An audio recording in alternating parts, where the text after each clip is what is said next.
You're listening to Her Confidence Her Way podcast, episode 118.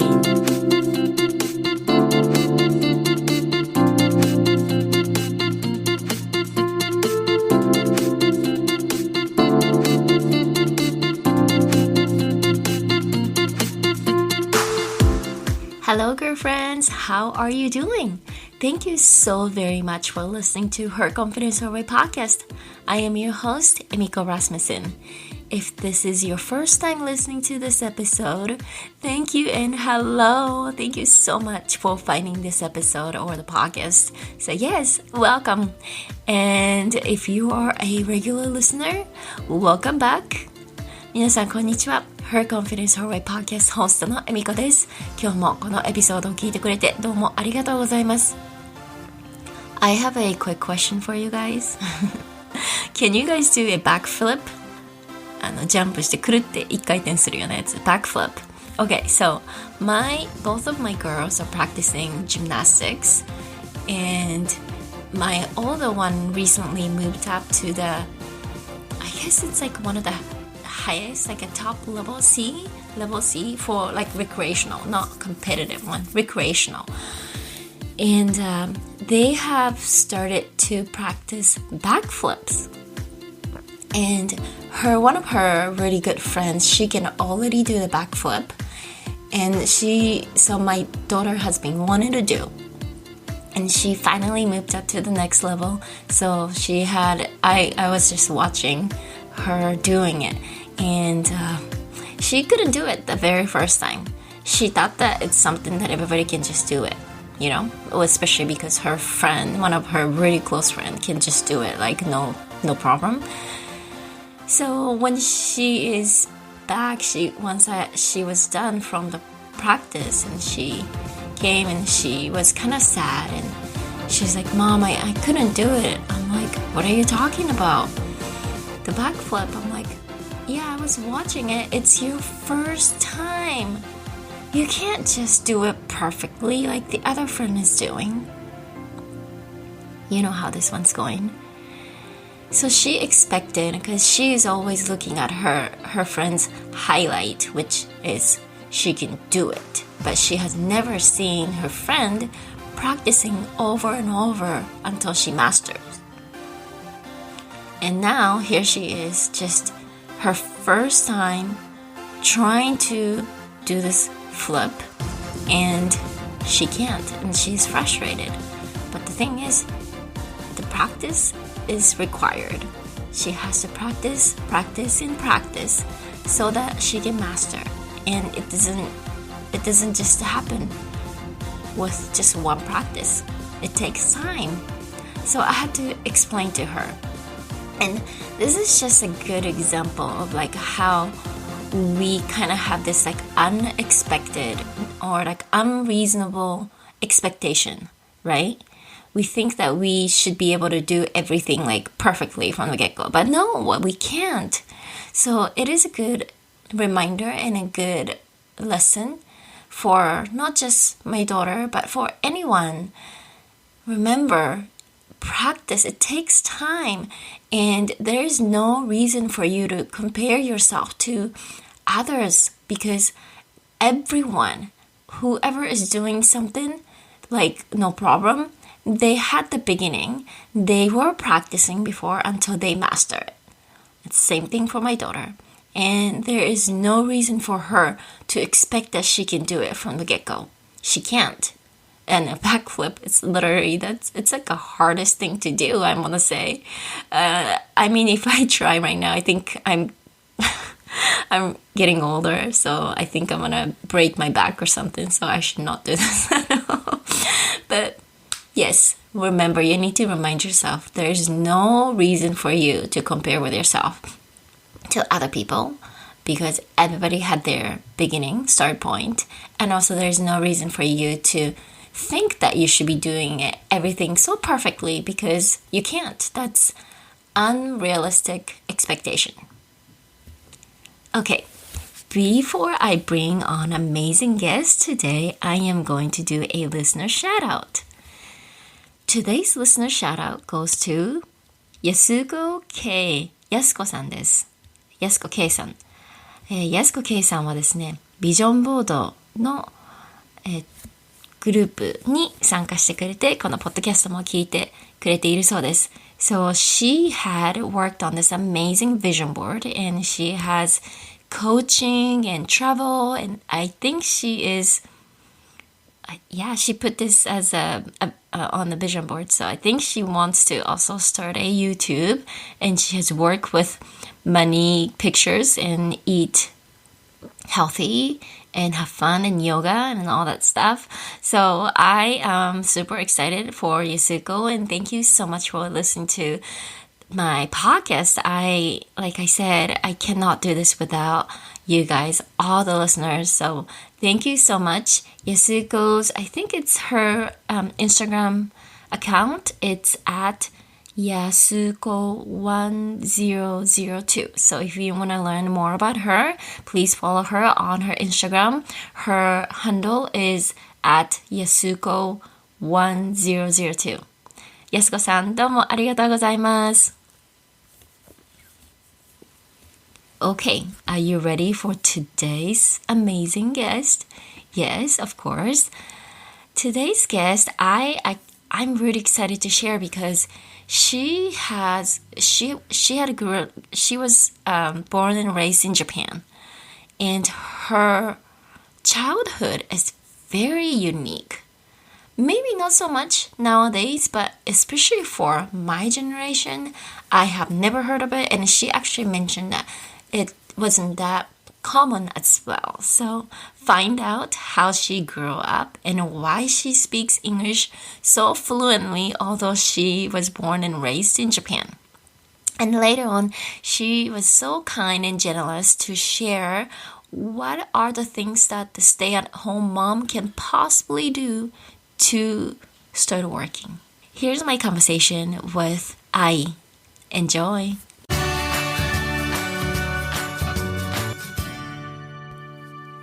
Hi, Ai. Welcome to Her Confidence Her Way podcast. Thank you so much for joining today. How are you doing? Hi, I am good. Thank you for having me. Yeah, super excited. Super excited. Yeah, thank you. And before I start asking you a bunch of questions, would you mind introducing yourself to the listeners, please? Yes. So my name is Ai Abernathy. I am from Japan, Aichiken, Japan. And I came to the United States in 2015, and ever since 2015, I actually never went back to Japan yet.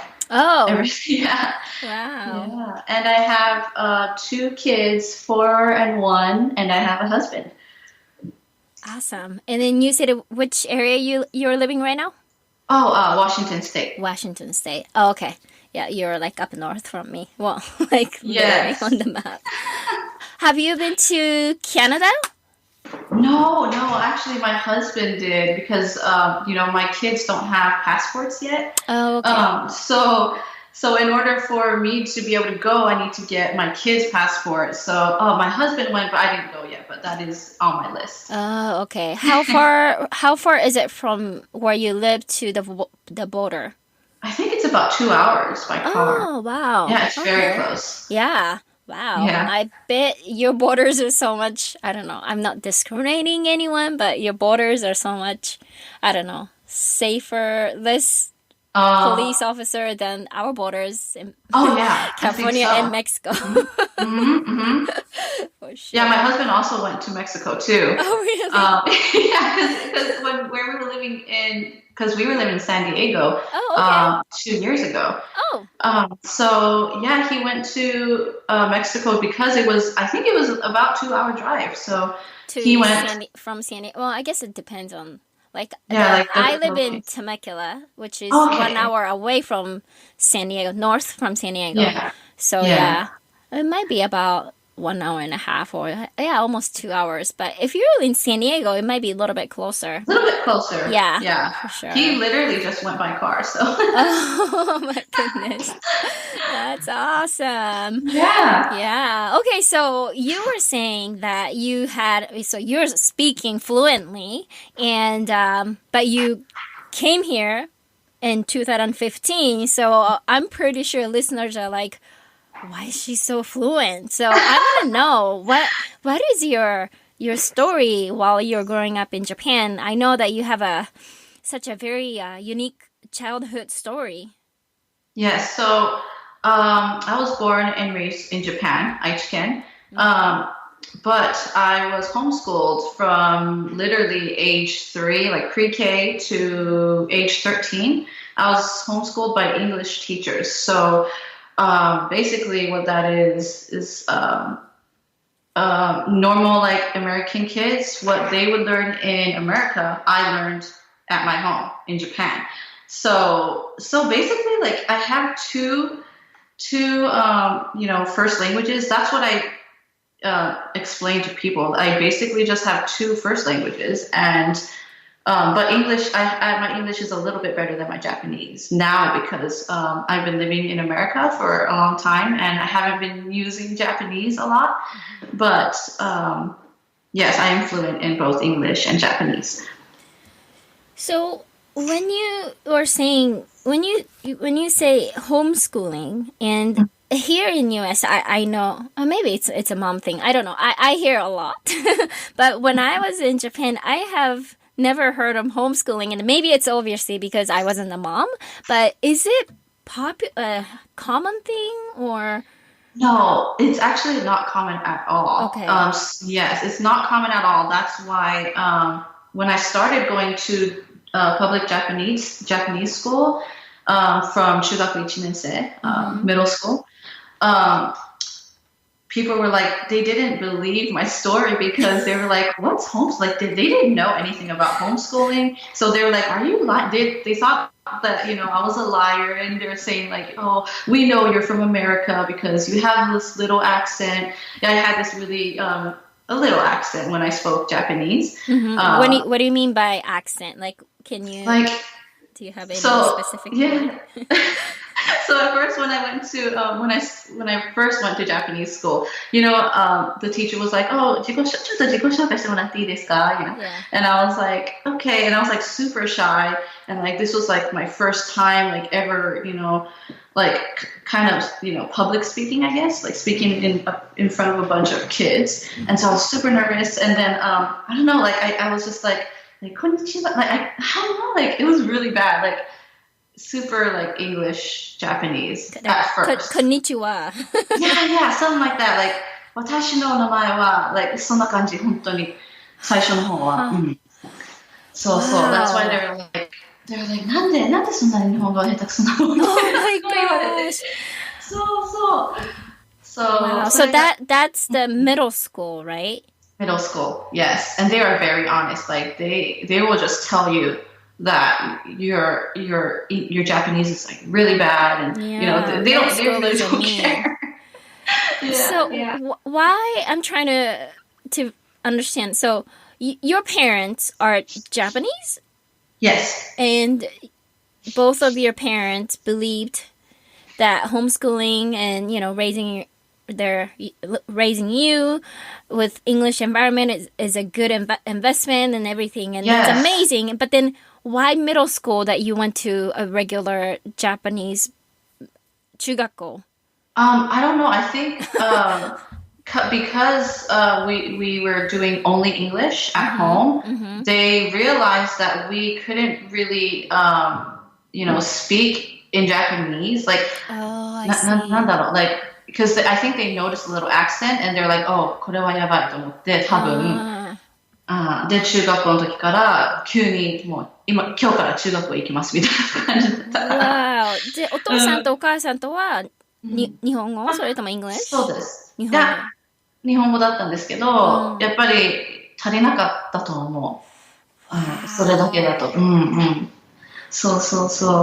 Wow, that's. I mean, it's hard. I'm kind of like putting my situation as like sending my daughter to Japanese school while she was growing up in Japan. It's like that. I'm assuming. Yeah.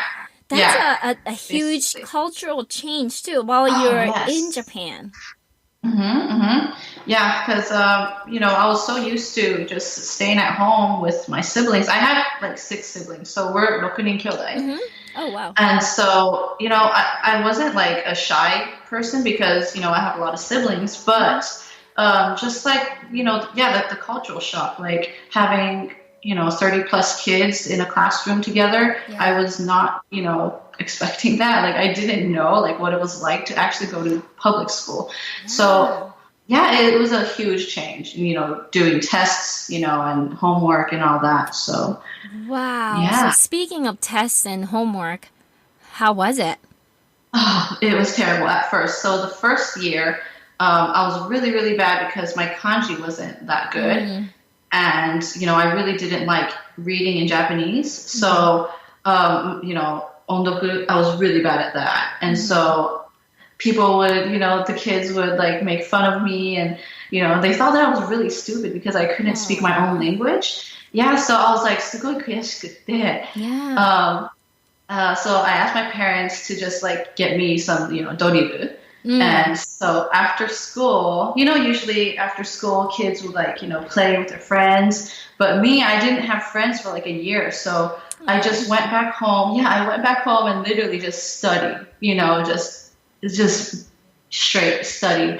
And yeah, I just really wanted to like show them that I can do this, Wow.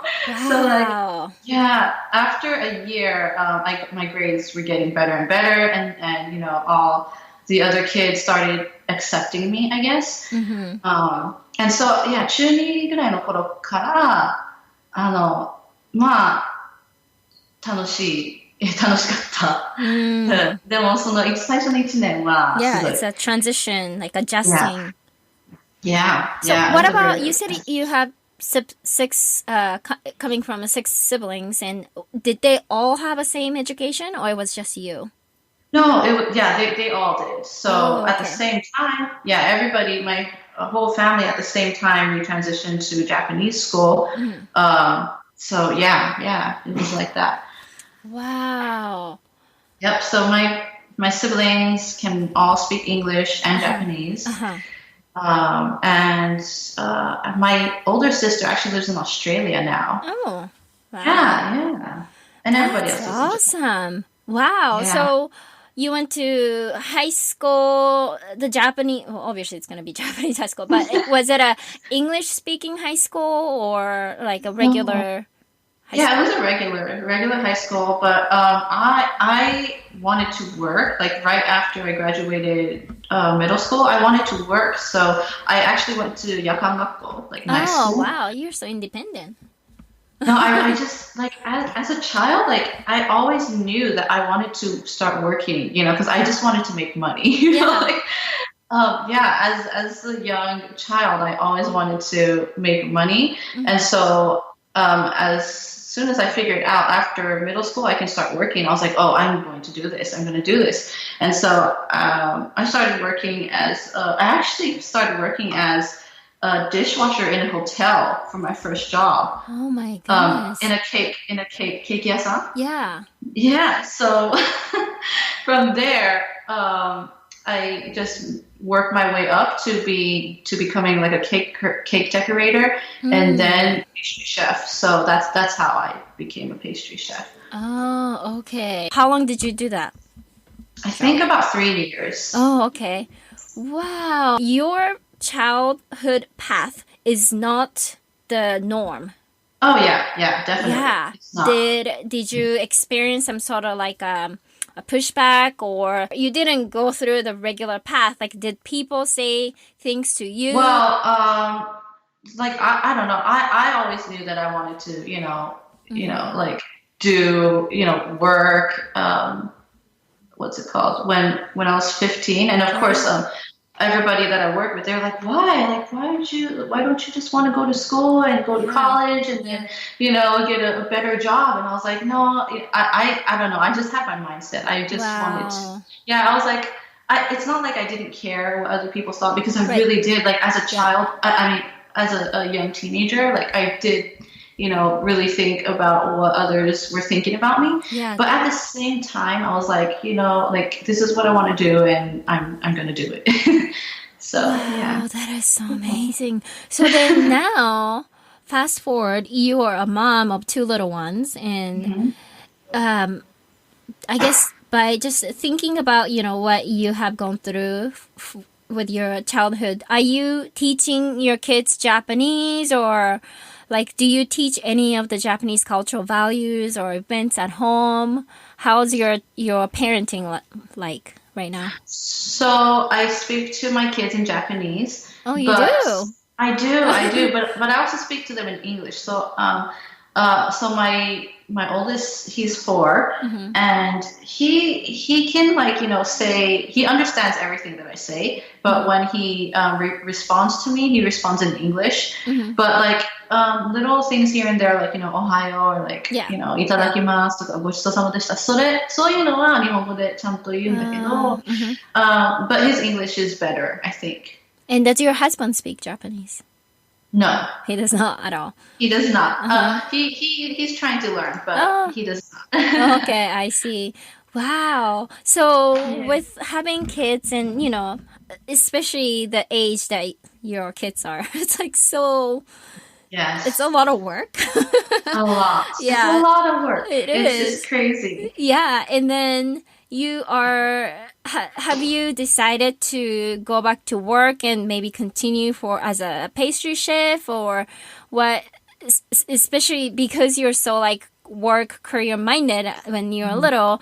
I want to know, like, after, you had kids, did you decided to go back to work, or how's that career part of you? Yes. So once I came to the United States when I was 37 weeks pregnant with my firstborn. Oh my God. Yes, I was 37 weeks.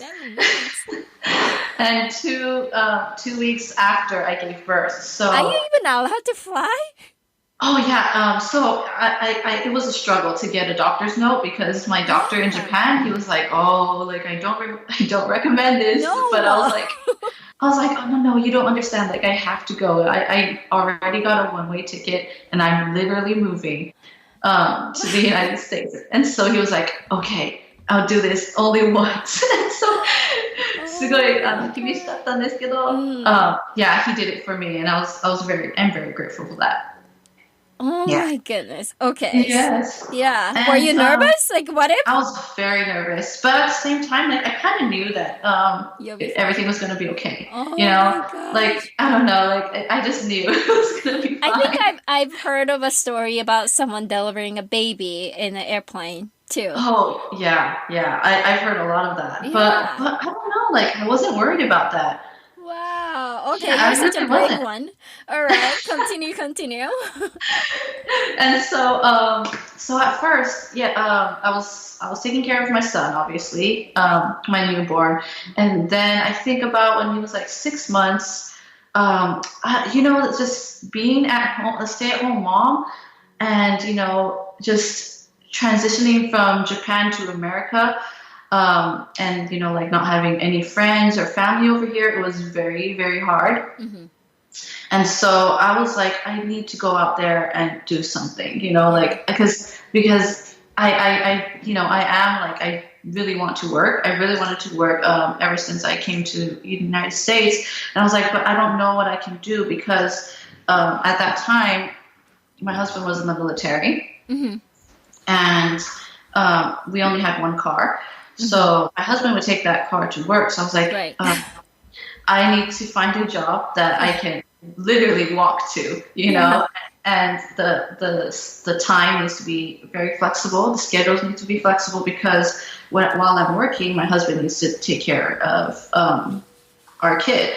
So what I did was I just applied to the nearest grocery store in San Diego that we were living at, and that was my first job in America, a grocery store. I was a cashier at a grocery store.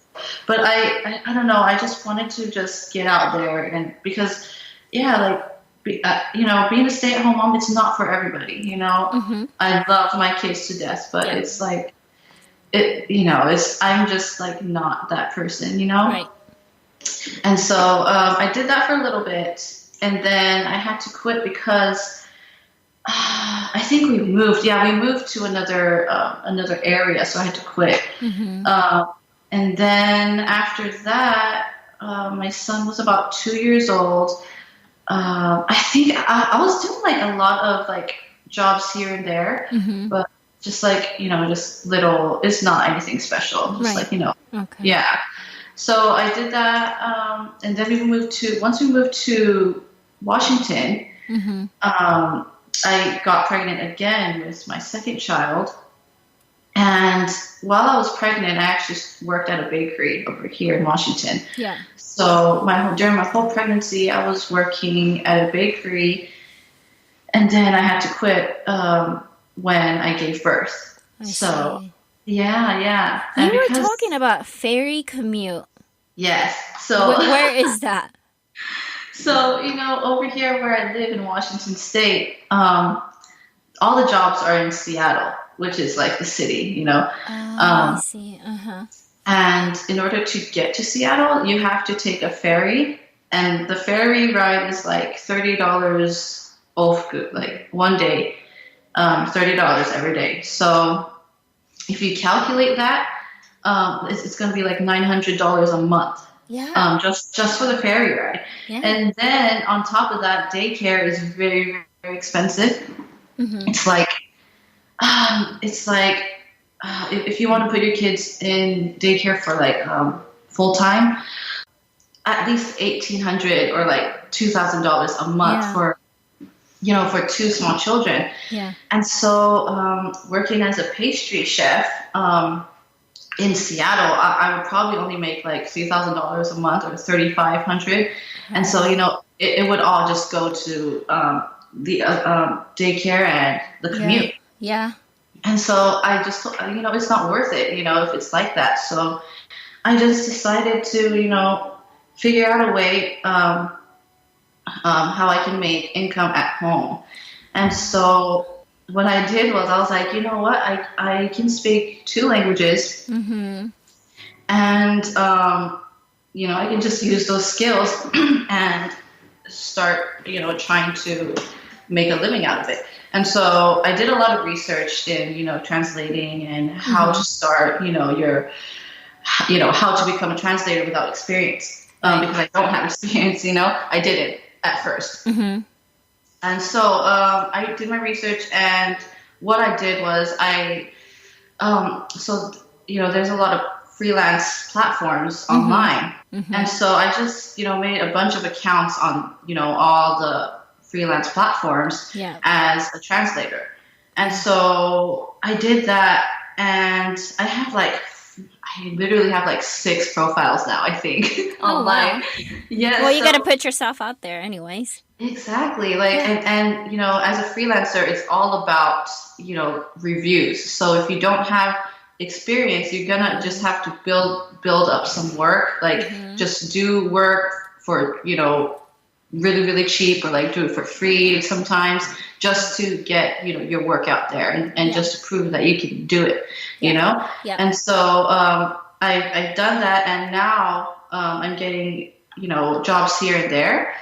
But it's very hard, starting out as a freelancer. It's really, really hard. So you have to put in the work for that. Yeah, I think not just a freelancer, like that's for any type of businesses that you're starting, right? Oh, yes. You do need some sort of testimonial. So you need like お客様の声, right? Like the customer reviews and all that stuff. And sometimes you really do have to do it for free. And in return, I'm looking for some sort of like a good review from you. Right. Yeah.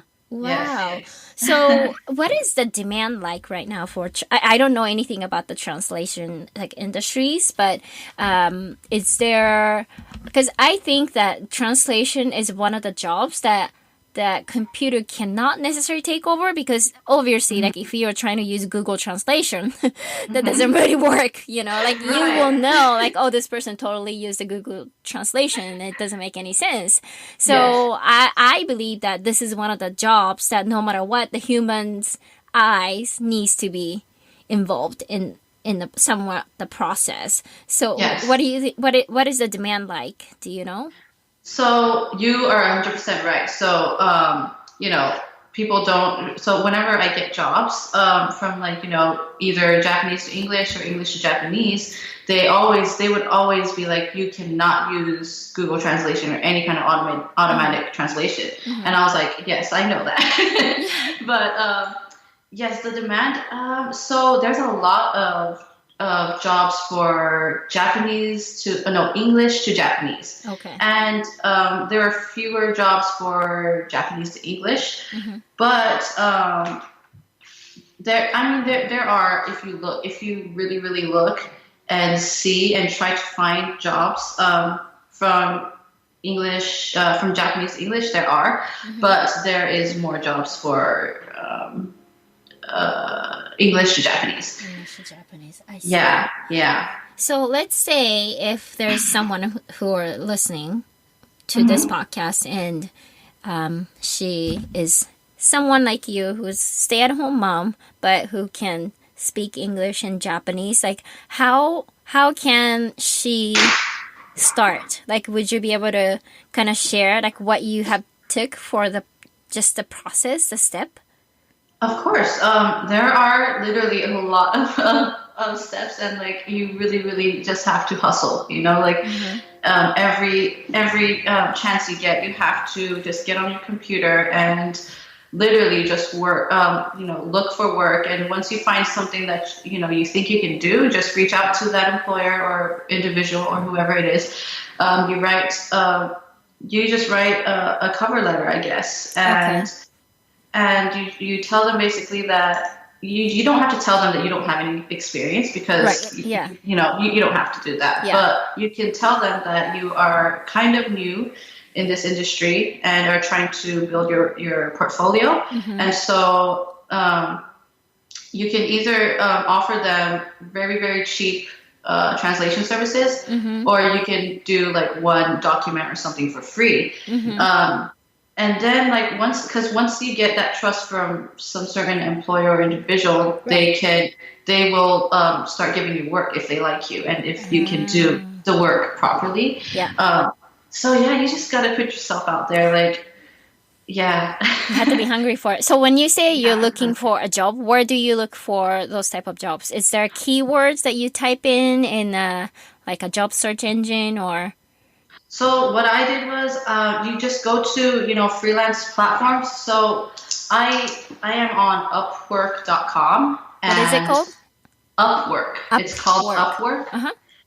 So Upwork.com and Fiverr.com and Freelancer.com are like the top 3 freelancer platforms on the internet. Okay. And so yes, what I did was I just made an account for each of those platforms as a Japanese translator. And you basically just fill out your profile and skills and education and everything you can just, prove to them that, you are capable and able to do this. So it has to be, it all depends on your profile. Like if your profile is not professional, people won't give you any jobs. So it has to be professional. If you're not that good in English, you can ask, one of your English friends to write, just write like a summary, like a professional summary and just put it out there. And if you're a native Japanese speaker, there are a lot more jobs. Because it's so if you're a native Japanese speaker, you're going to be translating English to Japanese. So if you can read and understand English and you're native in Japanese, you can get a lot of work.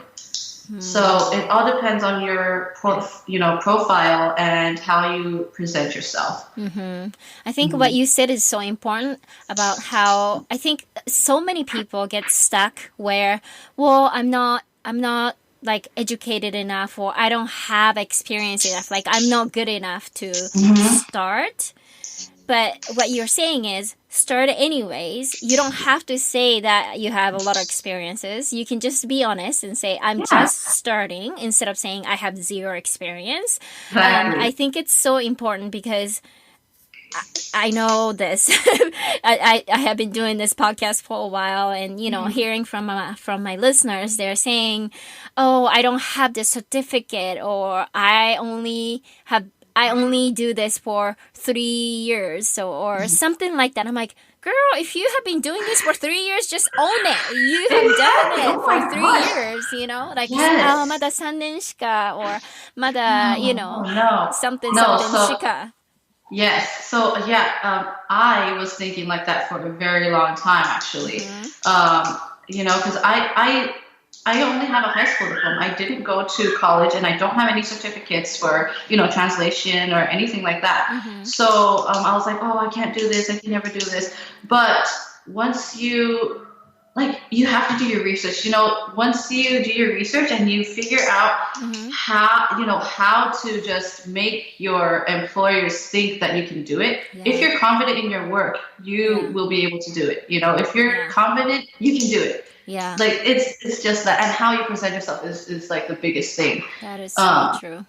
So instead of selling yourself short and saying like, oh, because I don't have a certificate, I can't do it, or like, I don't have any experience, so I can't do it. What I did was, because I didn't have any experience, I literally just went to a Japanese blog and translated that into English. Wow. And I did that a lot for practice, just in case, just to make sure that I'm able to do this, and just to build my confidence, I guess. Yeah.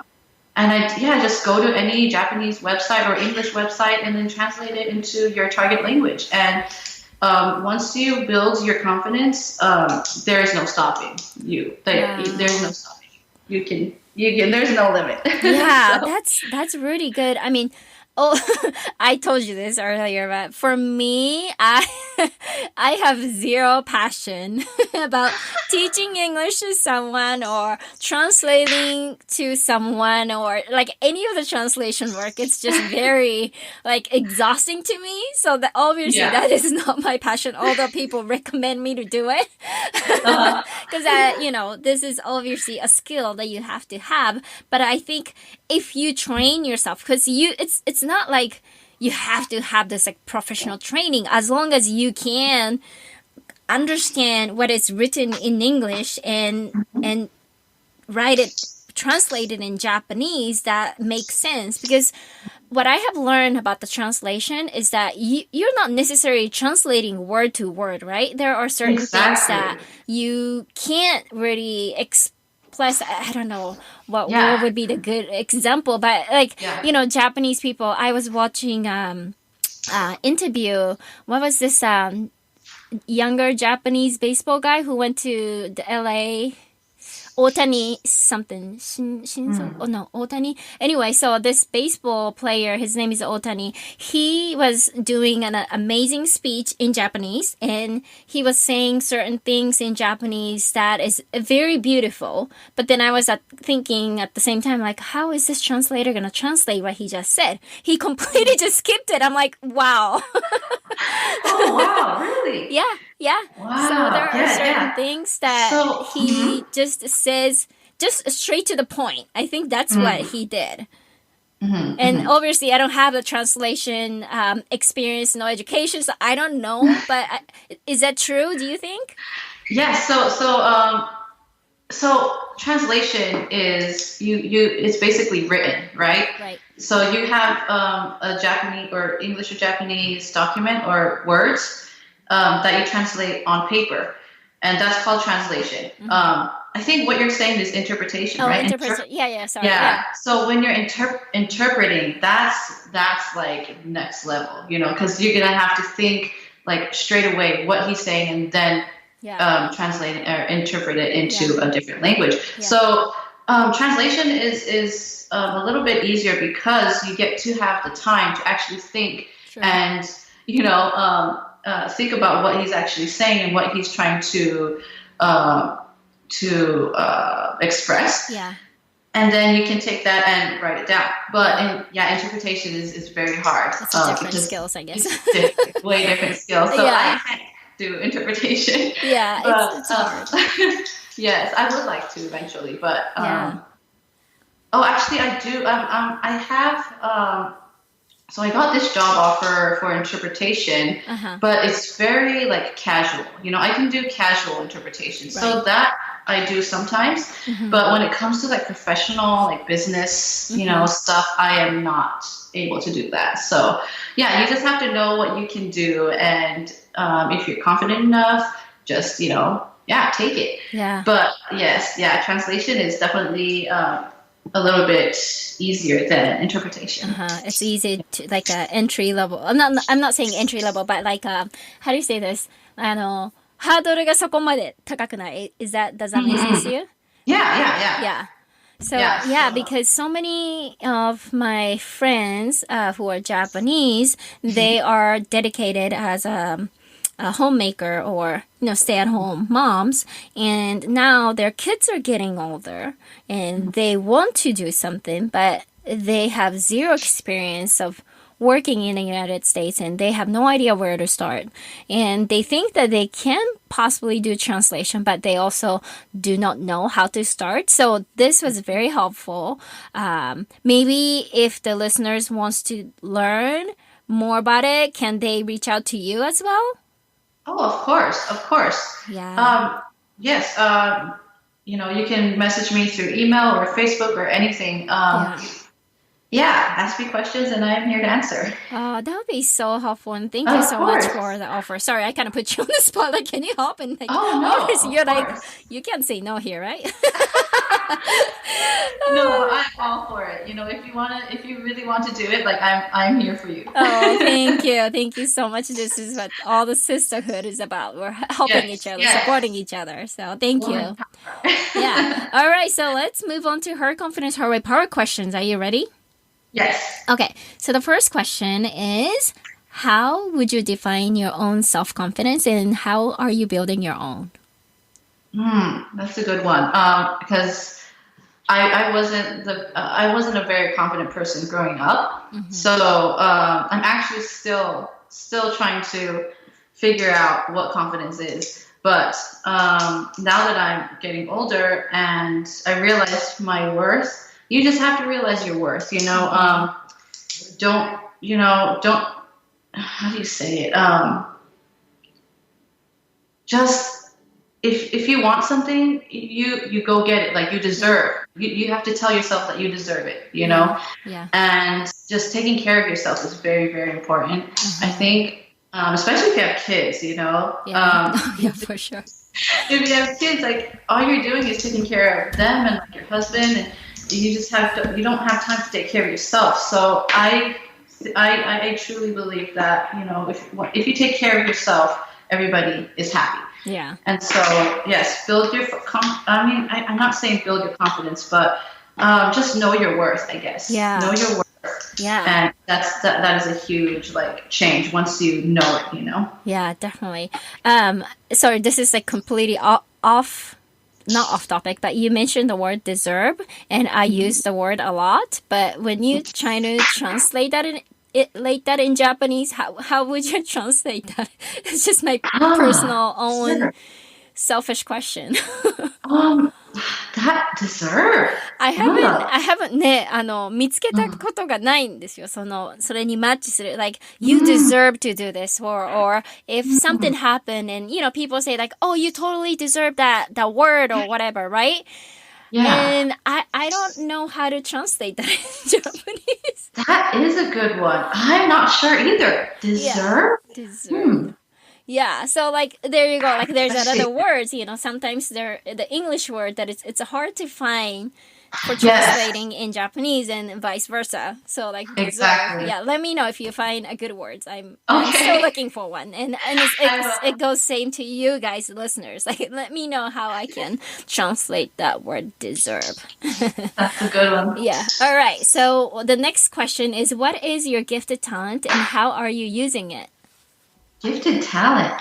I don't know. I think my gifted talent is not a talent, but I am a very like outgoing person, and very personable. So, but I don't know what I'm doing to use it. I guess like, when I get job offers and stuff like that, when you talk to somebody, you like, I don't know, like I instantly just connect with people. I guess that's my. Oh, well, that's how we connected too.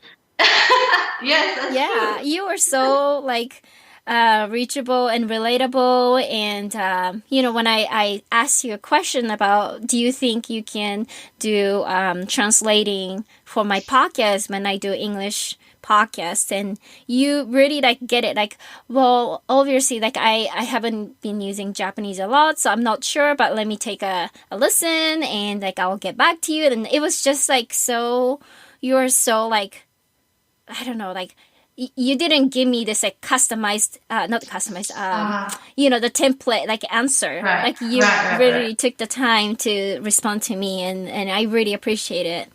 So, thank you. Yeah, so you're definitely using that. And I think that's a good skills to have, especially like if you're a freelancer, right? Exactly. Everything, yes. all the communication. Yeah. It's all in English, and you have to be able to sell yourself. So yeah, thank you. All right. Ikigai. Have you ever heard of the word ikigai? Yes. All right. Ikigai. Ikigai is a Japanese concept that means a reason for being, or a reason for being in the world. So I want to know, what is your ikigai? Like, what excites you every morning and that you want to jump out of bed? No. I have a few. So the first one is my kids. Yeah. My kids are like my everything, Yeah. So that is one thing I just want to provide. I just want to give them like the world. So my inspiration or ikigai is my kids, number one. And I don't know, number two. Well, it actually connects to the concept of like just trying to give my kids and like my family, my husband, just the best, So I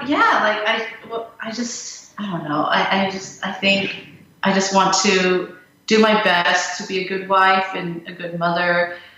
I think that is my ikigai kana. Oh, that's so beautiful. Thank you so much. Super cliche. But. No, but that's usually whatever it makes sense to you, that's it. So it doesn't matter if it's cliche or not. Yeah, for sure. All right. So, well, thank you so much for all those amazing, powerful answers. And at the end, I want to ask you, do you have any advice for the listeners of this podcast who are wanting to live a purposeful and meaning life and with confidence? Advice. Well, I am not one to ask for advice, but if I had anything to say, it would probably be just do whatever you want, because this is your life. Yeah. And, there are like people are going to say things no matter what, just anything you do, people will have opinions. Yeah. So just ignore that and just try to be as happy as you can be. Do whatever you want that makes you happy and just live your life, Yeah. Yeah. Thank you. That is so true. Okay, so can you share how the listeners can connect with you if people may have questions about how do I start a translation gig and all that stuff? So what is the best way to connect with you? You can, my email address, is that okay? Yeah, of course. So my email address is AITRANSLATEJAP.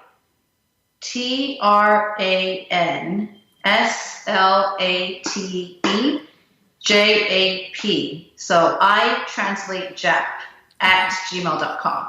Awesome. Is my email. Okay. I'll make sure to paste that, or I'll make sure to do that in the show note. So yeah. Okay.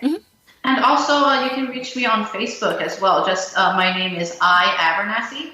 And so you can you can reach me through there, and I will get back to you as soon as possible. Awesome. And I know you have several accounts as well. I know you have an account for Fiverr Or is it called Fiverr? Fiverr. Fiverr. Yeah. Fiverr. It's Fiverr. Yes. And if you, what is the best way to look? Maybe to look up your name. Yeah. どうなんだろう? I'm not sure on Fiverr. I don't think you can look up. Wait, let me see. Actually, I'm not sure. Yeah. But you know what? On my Facebook page, I have like a post that has the link on there. So. Oh, okay. If you're interested, you can just hit message Email me and I'll send you the link. That'll be great because who knows? Maybe there are people who are needing some translation service as well. Yes. Yeah. All right. Well, thank you so much for your time. This was so great. I've never had a conversation with someone who grew up in a homeschool environment. And so it was such interesting stories. And of course, I think being a translator, I think so many Japanese people think about that who can speak both Japanese and English. So I think you have given so many advice and steps, so it was so helpful. Thank you so much. Oh, thank you. Yeah. All right. Well, yes, it was very fun. Yeah, thank you. Well, have a wonderful day.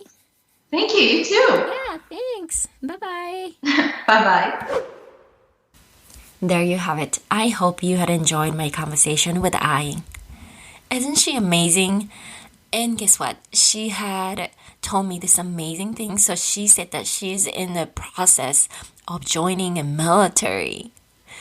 I was like, oh my goodness, what an inspiration. So I'm hoping that I can bring her back and she can share more about her journey to be part of the military as a woman, Japanese woman. That's amazing. Okay. Before I let you go, I wanted to introduce amazing friend, and you guys, well, if you are a long-time listener, you know her, Aiko Hemingway from Shore Girl. She is an American English pronunciation coach, and she is going to have another workshop. そう、このワークショップは企業英語でコーチング、オンラインでコーチになりたい英語起業のワークショップです。起業のワークショップは9月の6日金曜日7時です。これはウエストコースト、アメリカのウエストコーストの時間です。で、日本の時間では7日の土曜日午前11時です。詳細は愛子さんのウェブサイト shoregirl.com schwagirl.com までどうぞ。Okay, that's all for today. Thank you so very much for listening to this episode. If you like this episode, please subscribe. 購読ボタンをお忘れずに。And please leave your review because it really helps for this podcast to be more visible for other women. So please, please, please do leave your review and I really want to hear from you too. Remember, you are already great enough. You are just enough because who you are is who you're supposed to be. And you might think that you are just nothing, but you are someone. You are a unique, original, amazing individual who are supposed to be here. You belong to this world. And you are here to do amazing things, so don't limit yourself because you deserve it and you have the right to do it. And if you do it, and you will inspire other women as well. 今のあなたのままで十分です。バイバイ。